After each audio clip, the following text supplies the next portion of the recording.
Sorry about that. All right, good morning. I'd like to thank a number of people who have joined us up here today. We're joined by Congressman Joe Morelli, Mayor Malik Evans, Mitch Gruber, the Vice President of FoodLink and also a member of the Rochester City Council, Laura Gustin from Together Now, and Dave Seeley. He's the Executive Director of Rochester Works. We also are going to be joined here today. You're going to hear from all of them in just a moment. We also have Thalia Wright, who is the Commissioner of the Monroe County Department of Human Services. We're here this morning to talk about the Supplemental Nutrition Assistance Program, otherwise known as SNAP. There are two essentially major issues right now that are impacting SNAP benefits for residents in Monroe County. First is the ongoing federal government shutdown, and the second is the federal legislation passed earlier this year that has changed eligibility rules for the SNAP program. So I want to start by talking about the ongoing federal government shutdown. Last Friday, when we were notified that on November 1st, the federal government's intention is to stop loading benefits onto the cards on November 1st and stop funding the SNAP program. This means that if they do this on November 1st, this will mean that 104,000 Monroe County residents will no longer receive food assistance. This includes more than 36,000 children, more than 22,000 older adults, including, I kid you not, including 18 people who are 100 years old or over. If this funding lapses, it is a slap in the face to our older residents, our seniors, to lower wage workers in our community who are working to put food on the table for their families and keep a roof over their head, to people with disabilities who make up who combined make up the vast majority of SNAP recipients in our county. President Trump's use of access to food as a bargaining chip in the federal shutdown is disgraceful. To threaten that most basic need, knowing full well that neither states, counties, or charities can afford to cover that expense. It's heartless, it's abhorrent. SNAP is a lifeline for our most vulnerable residents. It puts food on the tables of Monroe County residents, and this affects every town, every village, and every corner of our county, from Webster to Greece to Scottsville to Pittsford, including children, older adults, individuals with disabilities. SNAP benefits literally save lives in our community. And I want you to look at the poster here to my right, your left, with information about the delays that we could see with the SNAP benefits next month. But today our message also has to be that Monroe County residents still need to keep applying for their SNAP benefits, and they still need to recertify for SNAP, and they still need to provide the required periodic reports to DHS. So even with the lapse in funding that was announced to occur here on November 1st, we still need our residents to maintain their eligibility for SNAP benefits and follow the new eligibility requirements that were put in place earlier this year. It is vital that you do this because once the shutdown ends, we're going to be able to allocate these funds to people who are entitled to the program, but you need to be entitled to the program and still maintain your eligibility. So it's important to note that it's also important to note that any money that you have left on your EBT card prior to November 1st, so if the shutdown still occurs on November 1st, any SNAP benefits that are still on your EBT card will carry over and still be valid to use to purchase food in November. So the balance left at the end of this month will still carry over. However, you may not receive any additional funds on the EBT card. So we're asking everybody to go to New York State OTDA website, otda.ny.gov. It's listed on the poster here to my right. That will also give updates on the shutdown delays. So as I said, today's press conference though isn't just about the shutdown.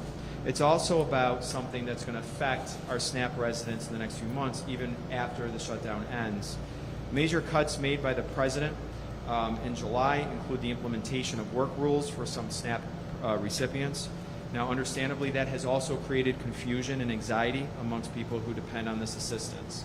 So that's why we're all here today to also announce that the Monroe County Department of Human Services will be sending mailers in the coming days to thousands of SNAP recipients. The mailers are going to look like this. So thousands of SNAP recipients in our community will receive one of these in the mail over the next couple of days.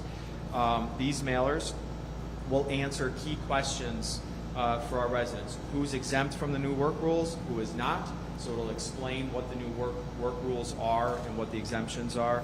And it will also say if you are not exempt, what steps you must take to be able to keep your benefits. Okay, so if you are impacted by the new requirements, it'll give you the information you need to meet those new requirements. The new work rules apply to those recipients that they've now designated as able-bodied adults without dependents, otherwise known as ABODs. These are SNAP recipients between the ages of 18 and 64 who are physically and mentally able to work and do not have a child under the age of 14 in their household. So if you receive SNAP, please watch your mail. If you are categorized as an ABOD, you will receive a letter outlining exactly what you need to do to maintain your eligibility for your SNAP benefits. The mailing will outline qualifications, exemption status, as well as work requirements for those who are not exempt, which includes working at least 20 hours a week, participating in a job program, or completing an approved volunteer work exercise. The information and forms included in the mailing are posted at monroecounty.gov. So any resident can really go to monroecounty.gov right now and see what the information is that is being mailed out, so you can get a head start on that. And they could also call 585-753-5386 with any questions.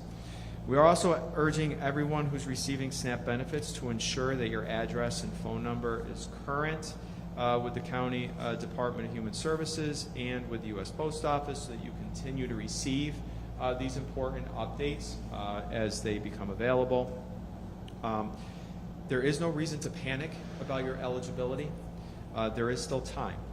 Able-bodied adults without dependents will continue to receive, be eligible to receive SNAP benefits through February, but they have to take action soon to keep their benefits. So we're really urging our SNAP beneficiaries to please take that action to ensure that you are eligible if you fall into the ABOD category, to do that sooner rather than later. You know, Monroe County is fortunate to have strong partners. That's why you see so many people standing up here and in front of me who are helping to get this message out and will provide assistance to SNAP recipients who have questions. So you're going to hear from these individuals today. So again, watch your mail. The information you need to keep your benefits will be there, and there are a lot of people in this community to help. So take action now so you do not lose your eligibility. We need to make sure that everybody, again, I'll just keep underscoring this, is that we need to make sure we're doing two things at once here: supporting individuals who may lose that funding November 1st, but then even despite the status of the funding on November 1st, equally important, our message today is to pay attention to the new rules, to understand the work requirements, and make sure you maintain that eligibility so that moving forward you are still eligible to receive that monthly benefit. So I'm going to turn over to our next speaker, and I want to tell you we are incredibly lucky. I feel very blessed that we have a federal representative who is fighting for us in Washington and agrees that this decision by President Trump is disgraceful, because using food as leverage in a political fight like this is unacceptable, and our Congressman is fighting for our residents here at home, and I feel like we're very lucky and blessed to have him representing us in Washington. So I'd like to invite up Congressman Joe Morelli to offer some remarks.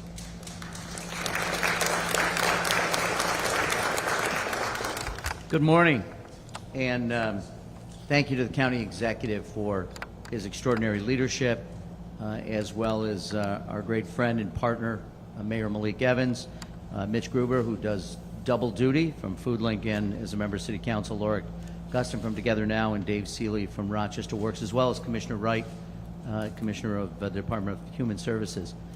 And we shouldn't have to be here this morning, but under Donald Trump's leadership, we continue to get chaos and create one crisis after another. And this began, excuse me, months ago with a decision to throw 3 million Americans, including nearly 1 million senior citizens, off SNAP just to fund tax breaks for billionaires. That was the centerpiece of the efforts that were made this summer, signed by the President in July. So people should remember this. That's number one. And we're making it even worse now by precipitating a crisis by withholding reserve funding for SNAP, effectively cutting SNAP for everyone in America on November 1st. We're going to continue to work this week to try to reverse this, to persuade the President that this is a very, very bad idea, that targeting Americans' most vulnerable people, seniors, children, veterans, the poor, isn't the way the federal government works. He continues to use this essentially and hold people hostage, holding effectively a gun to the heads of the weakest people in our society, threatening to hurt them if he doesn't get what he wants. And we've become accustomed to this. It doesn't have to happen. It's cruel, it's inhumane, it's just plain wrong. Real people are being hurt by what is the equivalent of a schoolyard bully trying to get what he wants. Speaker Johnson and Donald Trump have failed to do their jobs. In fact, in just a couple of hours, I'll head back to Washington, as I have done the last several weeks. But Speaker Johnson has now canceled House proceedings for 6 straight weeks, continuing the paid vacation that his members, while families suffer across this country. But I'll be there. My Democratic colleagues will be there. We'll continue to be there in the hopes that the Republicans will see the light here. And just to be clear, in this immediate crisis, if it happens on November 1st, it's because the President refuses to use reserve contingency funds that have been set aside for this purpose to keep SNAP running. Instead, he's off making with global dictators and doing whatever it is that he does. But he won't spend the $2 billion to continue SNAP, but he can find $40 billion for Argentina. You know, any decent, honorable, caring president would move heaven and earth to help preserve the people that he represents. This one goes out of his way. Cruelty apparently is the object of his work. You know, Jesus in the Gospel of Matthew describes a righteous person saying, "For when I was hungry, you gave me food. I was thirsty, and you gave me drink. I was a stranger, and you welcomed me." So we're going to continue to fight to make sure this doesn't happen. But this is up to the President. He has the power to do it. Shutdown or no shutdown, he's using it as an excuse. I want to talk about the reason we originally came here, which was shortly after the reconciliation bill, which was going to target 3 million Americans, including nearly 1 million seniors, with new requirements. We came together, county executive, myself, the mayor, Mitch and FoodLink, Laura, and Together Now, Dave Seeley, Rochester Works, and a number of folks to talk about what we will do to try to make sure we overcome the barriers that are going to be put in place in front of the most vulnerable people, those people targeted in the January bill. So we're going to make sure that we do everything we can. We're going to move heaven and earth, as I said, to make sure every eligible person gets their benefits.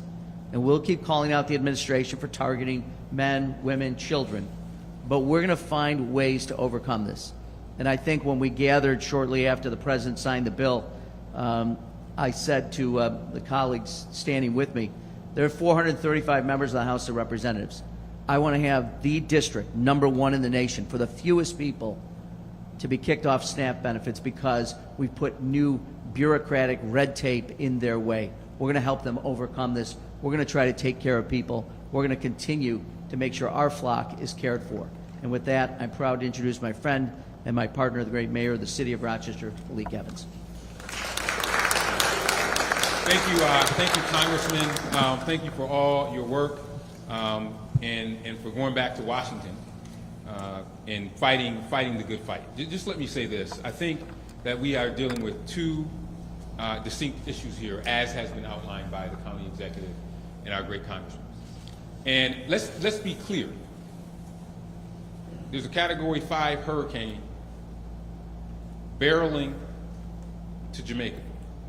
That is a natural disaster. That is an act of God. That is something that none of us can control. But the nonsense that we're seeing coming out of federal government, that is completely manufactured and something that we can control. And we have two buckets of things that we're dealing with right now. The most immediate thing, obviously, is the government shutdown that is now entering its almost 30th day. And the fact that come November 1st, there are people who may not be able to get access to their SNAP benefits. And that is unconscionable. And as the congressman said, we should call on Washington to use those reserves to make sure that people do not go hungry. I had a town hall yesterday. I had probably close to 6,000 people on it. I was trying to talk about trash pickup and other things, but every question I got was about SNAP and what's going to happen with SNAP. So that's one issue that we're dealing with. That's the immediate issue. But the more sinister, sick issue that a lot of people don't know about, and why the county executive brought us together here today at FoodLink to talk about, is this bureaucratic boondoggle in which they are trying to get more people off SNAP to make it extremely hard. It's almost like, here, we want you to solve this Rubik's Cube, and if you solve it, then you will be able to eat. But remember, ladies and gentlemen, that this just does not affect people in the city of Rochester, because there's this perception that it's just like these poor, lazy folks, and most of them live in the city. This affects 42 million Americans, 12% of the population that rely on SNAP, that can be kicked off. That can be kicked off at a date certain if they don't provide recertification, showing that they're able-bodied, all these things to make it this easy, to make it as hard as possible to prove that you are eligible for food.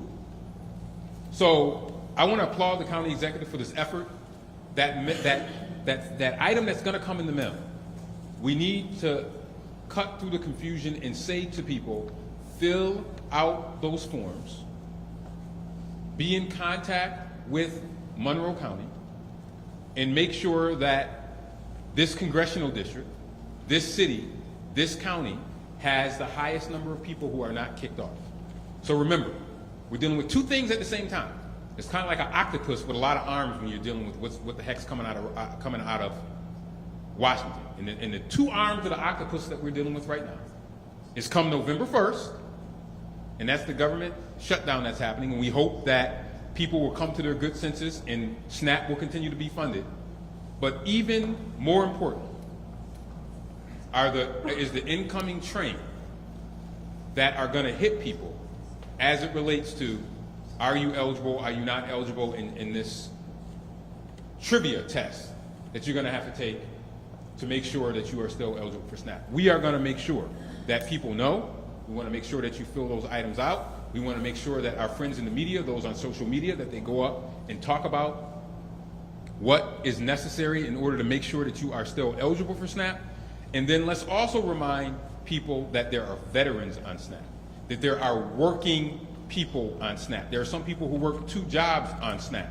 And that is the message that we also must send. So we are going to try to do everything we can to help keep those benefits. I cannot be more grateful to Monroe County and our partners for standing rock solid for the people who rely on SNAP, but we are urging the people whose SNAP benefits are at risk to also stand rock solid with us. We cannot do this by ourselves. So we are saying, open those letters as soon as they arrive in your mailbox and learn what you can do to keep those benefits. Access to healthy food is a basic human right. Food, clothing, and shelter. And guess what? It goes in that order for a reason. Food is on the top of that hierarchy of needs. It's an access, it's a human right, and Rochester and Monroe County are standing rock solid to protect that basic right. And the first step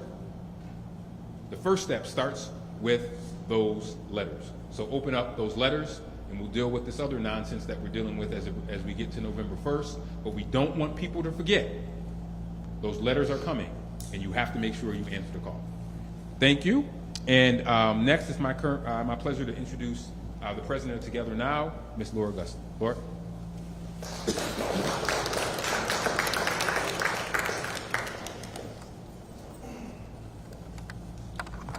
Thank you, and thank you to everyone who already spoke.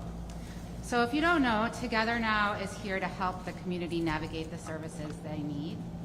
And as part of that effort, we operate My Wayfinder, which is an online platform designed by and with community. My Wayfinder acts as a digital one-stop for finding community resources, connecting users with an amazing network of community-based organizations providing services across health, education, and social supports. In partnership with Monroe County, Together Now has developed the SNAP Work Rules Screener, which is available on my Wayfinder homepage and linked via the Monroe County SNAP Benefits website. Community members who currently receive SNAP benefits can use the screener to easily check if their SNAP eligibility will be impacted. From there, impacted SNAP beneficiaries will be provided with the instructions and tools they need to maintain their benefits. This may include gathering documentation and uploading to the New York State Doc Submit portal. For those who are in the category of able-bodied adults without dependents, or ABOD, the screener will direct them to workforce partners such as Rochester Works, along with other job-seeking and volunteer opportunities. The SNAP Work Rules Screener is currently available in English and Spanish and will be deployed alongside county resources in the days ahead. The screener is free to use and can be accessed without creating a My Wayfinder account. If community members using the screener need additional help, they can call 211 for support. Together Now will also be training partner organizations to assist community members in accessing the SNAP Work Rules Screener. Organizations interested in participating in this training should contact Together Now via our website. We created the SNAP Work Rules Screener to help you understand federal changes, what the federal changes in SNAP eligibility mean for you. So head to my-wayfinder.org to take the screening, pursue next steps, and find additional support you may need. And from there, I'd like to introduce Mitch Gruber.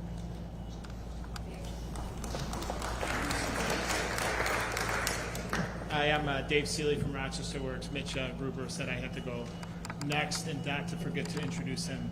Thank you, Laura. And it's important that Laura and I kind of went back to back because our role in this kind of ties off one another. I just want to say first and foremost, there's 33 versions of Rochester Works across the state representing the local workforce board. I can say this with great affirmation that in no part of the state is there this level of coordination between government, the human services sector, and it's not just lip service. It's a functional strategic alignment that really allows us not just to have press conferences, but to actually implement strategic initiatives that help meet the crisis as they come. Nowhere else in the state they have a version of Together Now. When I try to explain to my colleagues what Together Now is, I probably fumble a little bit. So that's something we shouldn't take for granted, but I think it's why we're able to kind of get ahead of this more so than other communities. Rochester Works, we've been a long time collaborator with the county, largely through their temporary assistance programming. We already offer employment programming that satisfies work requirements for those on temporary assistance. So this isn't something entirely new. It's something we're used to doing, a partnership like this, allowing people to participate in employment activities to maintain a benefit that's provided by the government. However, we're now seeing it on a grander scale than we've probably never seen before, and at a crisis level. One was said before, was really completely manufactured and unnecessary. But that said, Rochester Works, along with the entire workforce community, is committed to ensuring that we can help those who are at risk for losing their benefits to navigate the required job training opportunities that exist in our community. And those opportunities are out there. Talk to any employer. They are still out there. Thank God our economy has remained resilient. But our job as a community is to knock down those barriers to employment, because we know so well that the formula is not as just simple as the job seeker and the job being in the vicinity of one another. It's not as simple as that.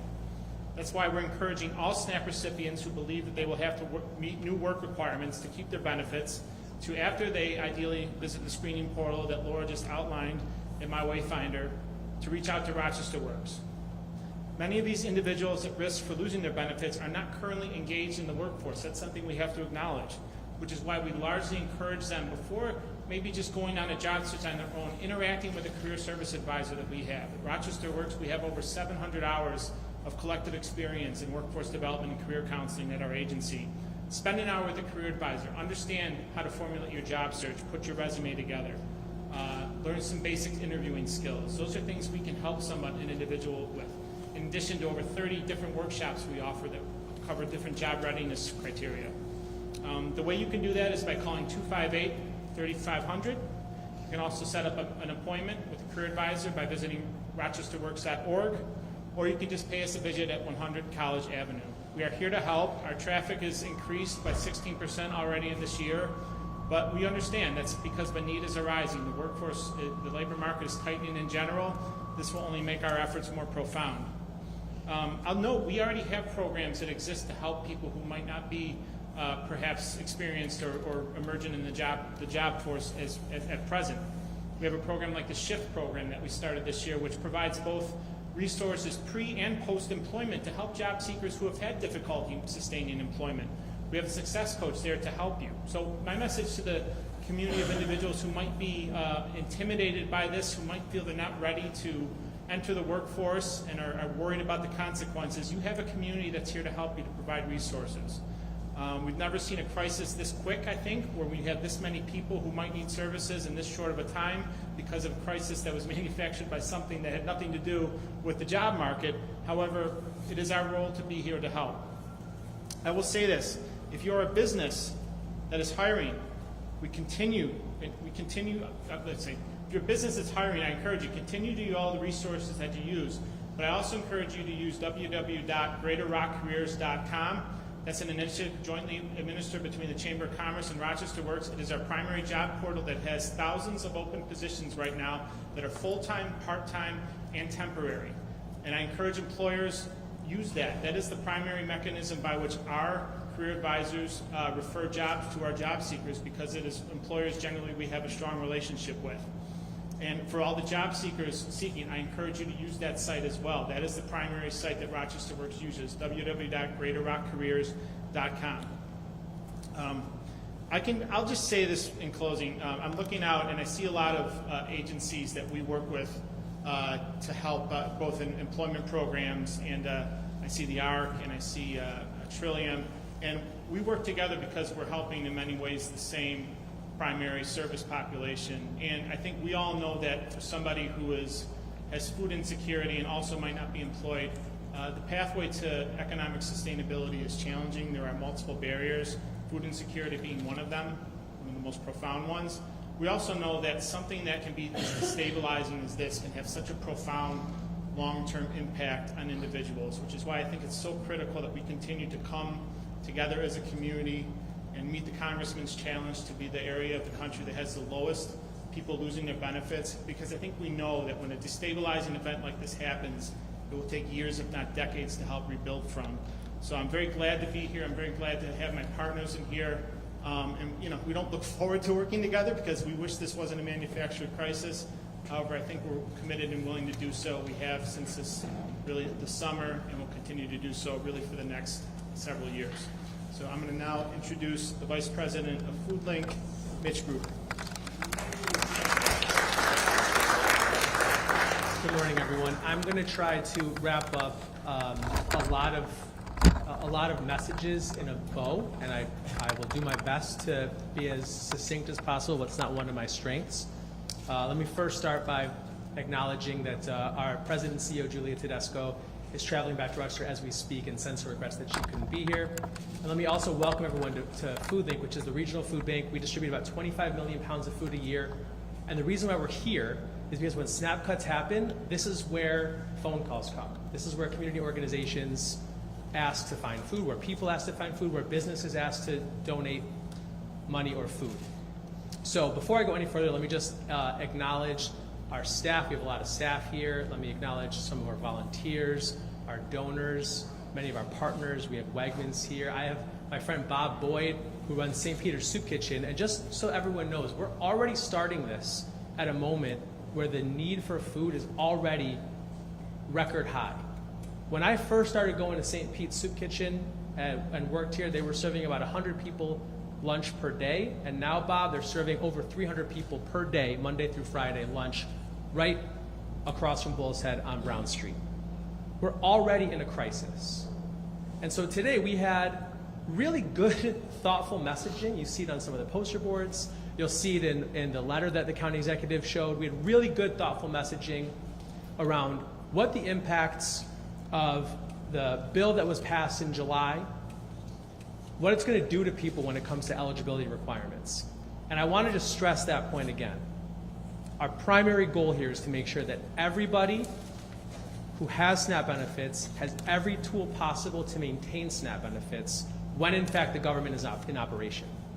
That's the goal, and I just want to give a special note of thanks to the county executive, Commissioner Wright, Deputy Commissioner Reed.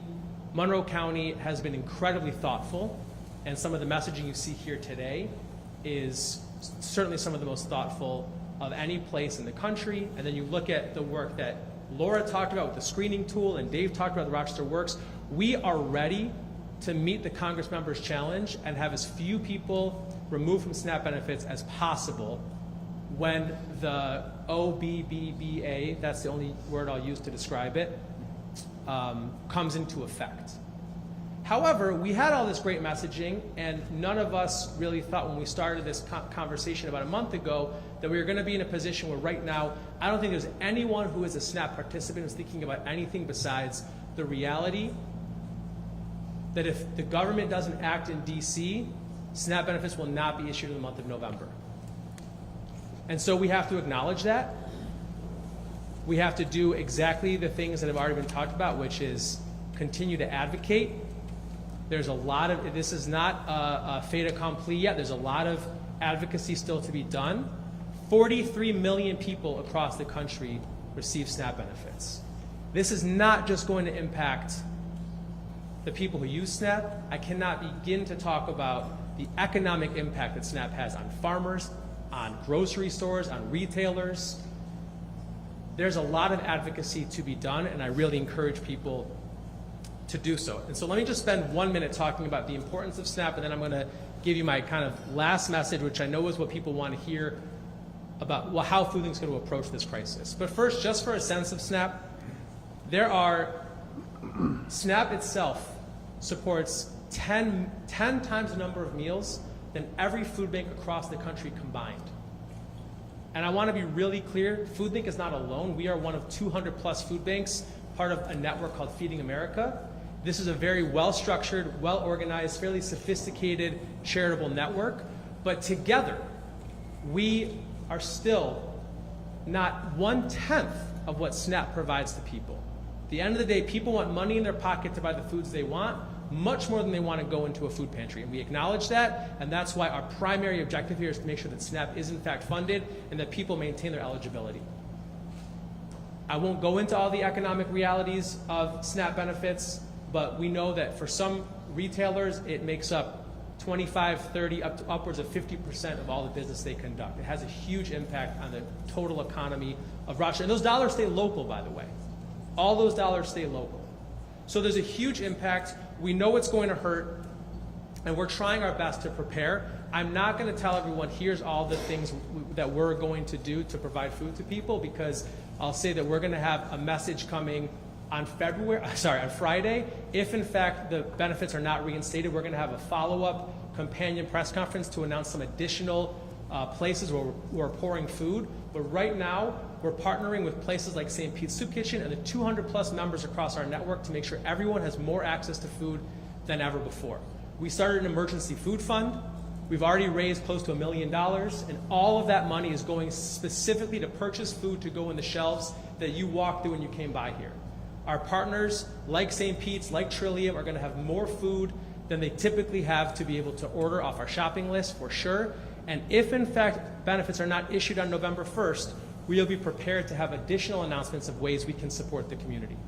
But right now, I can't stress this enough, the biggest thing that we would ask people to do is to advocate. Continue to use our website, foodlinkny.org, if you want to find a food pantry near you. We've already seen around 100% increase in visits to our website in the last week. People are already panicked out there. We know that when people are panicking, when people are desperate, bad things happen. We're encouraging everyone to continue to advocate, to continue to check our website, open the mail from Monroe County. Those are the most important things that we can share. And the last thing I want to do, something I never thought I would do before, I'm going to quote an op-ed from Senator Josh Hawley in the New York Times this morning. Josh Hawley ended this op-ed by saying, Josh Hawley is a Republican senator from Missouri.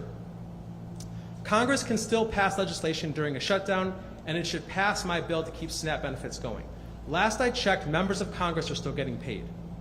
Republicans blame Democrats, and Democrats blame Republicans, but all these people have food to spare. One suspects that if senators couldn't buy groceries, the government would never close down again. Hunger needs to be a bipartisan issue. Feeding people is a bipartisan issue. We all need to figure out how to get together and make sure SNAP benefits are in fact reissued for the month of November. And if not, please know, and to the media, we will have a companion announcement on Friday to make sure that people know how they can get the most food they can. But I want to be clear, there's nothing the Charitable Network can do to fill the gap of SNAP benefits not being issued. So with that, I think we're going to take any questions that people may have. Is that right? All right, thanks, Mitch. Yeah, I guess we'll just open up to questions. Congressman, aside from not using the emergency funding, Mitch just touched about legislation. Is there anything that Congress is talking about right now that would just even pull SNAP out of the bigger conversation? And what do you think the likelihood is that Friday and Saturday will come and SNAP will not be? Well, first, I appreciate Senator Hawley's comments, and I read his column this morning. I will also note Senator Hawley voted to cut Medicaid benefits and then put a bill in the next day to repeal what he had just voted for. So he has this long history of saying one thing and doing another. But I agree with what his column was. But here's the thing. It doesn't require any legislation. He's introducing legislation. It's fine. We would vote for it. But it doesn't need it. There's already congressional authorization to use $6 billion in reserve funds to continue SNAP for the foreseeable future. So this is an excuse used by the president to inflict pain because he thinks that will bring people together. What would really bring people together in Washington, first of all, the Republicans would have to show up for work. I guess that would be one thing. But the second thing is to think about what we're asking. We're asking for one thing. We're asking that health care on the Affordable Care Exchange, which is going to go up in the next several days by hundreds, if not thousands of dollars, that we continue those subsidies. So the president is essentially saying, because I don't want to give you health care and you won't agree to that, I'm now going to take away your food as well. I mean, what president of the United States, I don't care if it's a Republican, Democrat, Federalist, Whig, no president in the 250 years of this republic has ever used the American people as hostages in a game to get his political will met. So, yeah, Josh Hawley, we'll line up, we'll vote for your bill. We don't need to, but if you need to show the people in Missouri you're working hard, that's okay. But what would really be good is to get some movement and to be able to address the concerns of the American people and to do right by American families. What is the schedule like for the rest of the week? Are you there until Friday? Are you, what do you expect? Speaker Johnson, who was given the unilateral power by his House Republican colleagues last January to cancel session, has now canceled the 6th straight week of House sessions. So I'll be there. My Democrat colleagues have gone. We've gone every week. We'll continue to go there. We'll continue to ask for them to come to talk to us. You know, what's interesting, they keep saying Democrats shut down the government. The Democrats didn't. The Republicans control the House, the Senate, and the White House. They control the House, the Senate, the White House. If they want a handful of votes necessary to continue to move the government along under the old funding apparatus, because we haven't even gotten to doing new funding, they should talk to us about the things we care about. You know what we care about? We care about health care for the most vulnerable. We care about food for the most vulnerable. Those are the things we're asking for. We're not asking for things that help Democrats. We're asking for things that help Americans. And I just have one more for the county executive. Do you know how many of the 104,000 people on SNAP are considered AVODs and would be impacted by the changes to the requirements? So we believe that number is roughly 6,000 people are considered AVODs that don't currently meet the requirements of being an AVOD. So they're the ones who are going to receive that letter that were sent out. And then for the other SNAP recipients that are subject to work requirements and things like that, if they're already participating in a work activity, nothing, then they're already in compliance with the new eligibility requirements. But you don't have to wait for your letter, though. So one of the most important parts of all this, too, if you currently are a recipient of SNAP and you do have a question about your eligibility because you're seeing this on the news and you didn't receive a letter, and you're just go to our website. That's what the Together Now app and the function is all about, is empowering people who currently receive SNAP benefits to be able to go on and see their eligibility status.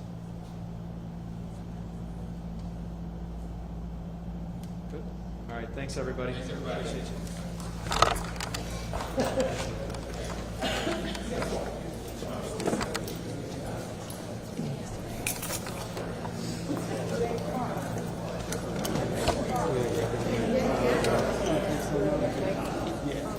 Good, and you? Good to see you. I have something written down for intro. Okay.